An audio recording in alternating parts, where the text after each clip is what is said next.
जिल्हा परिषदेच्या काही प्राथमिक आरोग्य केंद्रातील गैरकारभाराची चौकशी पूर्ण होऊनही संबंधितांवर कोणतीही कारवाई करण्यात आलेली नाही। जिल्हा परिषदेचे वरिष्ठ अधिकारी काही कनिष्ठांना वाचवण्याचा प्रयत्न करत आहे। त्या विरोधात पॅन्थर्स भीम संग्राम सामाजिक संघटनेच्या वतीने गेल्या 9 दिवसापासून बैठा सत्याग्रह आंदोलन सुरू आहे। तिसगाव तालुका पाथर्डी येथील वैद्यकीय अधिकारी प्राथमिक आरोग्य केंद्र तिसगाव यांची जळीत कांड प्रकरणी चौकशी व्हावी। प्राथमिक आरोग्य केंद्र शिरसगाव तालुका नेवासा अंतर्गत पाथरवाला उपकेंद्र या उपकेंद्रात सन 2016 ते 2022 पर्यंत झालेल्या जन्म मृत्यूच्या रेकॉर्डच्या घोटाळ्यात दोषी सापडलेले वैद्यकीय अधिकारी आणि त्यांचे सर्व कर्मचारी यांना तात्काळ निलंबित करण्यात यावे। खरवंडी तालुका नेवासा येथील तत्कालीन ग्रामविकास अधिकारी यांची चौकशी होऊन दोषारोप भरून 2 ते 3 वर्ष झाले आहेत, तरी त्यांना तात्काळ निलंबित करण्यात यावे।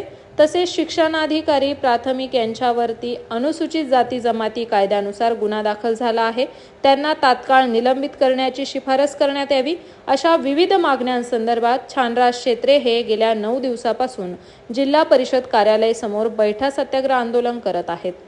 अहमदनगर जिल्हा परिषदेच्या अनागोंदी कारभारासंदर्भात जो बैठा सत्याग्रह चालू आहे त्याचा आज 9वा दिवस आहे।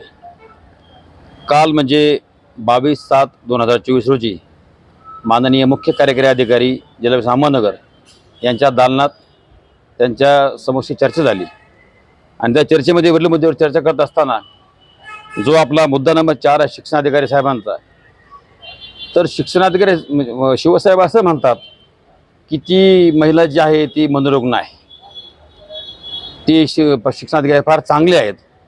मग आमचं म्हणणं आहे, जर शिवसाहेब काय न्यायालय आहे का? हा मुद्दा न्यायालयात न्यायप्रविष्ट आहे, त्याच्यामुळे अशा मोठ्या मोठ्या अधिकारी बोलावं का? हा एक मुद्दा या ठिकाणी आलेला आहे। दुसरा मुद्दा असा आहे की तिसगावचं जे जळीत कांड आहे त्या संदर्भात चर्चा झालेली आहे, त्याच्यावर त्यांनी कारवाईचं आपलं आश्वासन दिलं आहे। नंबर 2चा मुद्दा जो आहे पाथरवाला उपकेंद्राचा नेवासा तालुक्यातील, या ठिकाणी थोडंसं आम्हाला डळमळीत वाटते। आम्ही त्यांच्यावर विश्वास बसायला तयार नाही, कारण ते एवढं उत्तर त्या ठिकाणी देत आहेत। आणि जो तिसरा मुद्दा आहे खरवंडी तालुका नेवासा, या मुद्द्यावरती त्यांच्या म्हणण्यानुसार दोषारोप त्या ग्रामसेवक सिद्ध झाले आहेत आणि तो ग्रामसेवक बडतर्फ होणार आहे। परंतु या ठिकाणी मुद्दा असा होतो की माननीय मुख्य कार्यकारी अधिकाऱ्यांना अधिकार दिलाच कोणी, कोण मनोरुग्ण आहे आणि कोण चांगलं ठरवण्याचा? तुमचा कोणता कॅमेरा असतो, तुम्हाला कोणत्या कॅमेरा चांगला दिसते आणि कोणत्या मध्ये बाय वाईट दिसते, यात देखील या ठिकाणी खुलासा होणं गरजेचं आहे। मुख्य कार्यकारी अधिकारी IAS दर्जाचे अधिकारी आहेत, त्यांच्यावर बोलणं जास्त उचित होणार नाही, परंतु त्यांनी देखील काय प्रमाण ठेवून बोलणं गरजेचं आहे। उपोषक सर्वच काय विचित्र असे हे नसतात, उपोषक देखील काही अभ्यासू माणसं असतात आणि म्हणून त्यांनी बोलत असताना याचं भान ठेवणं गरजेचं आहे की आपण एखाद्या शिक्षिकेला मनोरुग्ण ठरवतो, हा आपला अधिकार आहे का? जर ती मनोरुग्ण आहे तर तुम्हाला ऑर्डर तुम्ही दिलीत तिला कशी?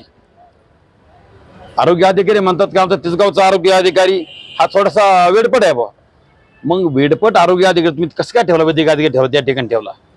जर अधिकारीच वेडपट असेल तर तो लोकांना काय तपासणार आहे? तर लोकांचं आरोग्य त्याला काय कळणार आहे? जबाबदार अधिकारी देखील असं बोलताना बोलू नये अशी आमची एक विनंती आहे।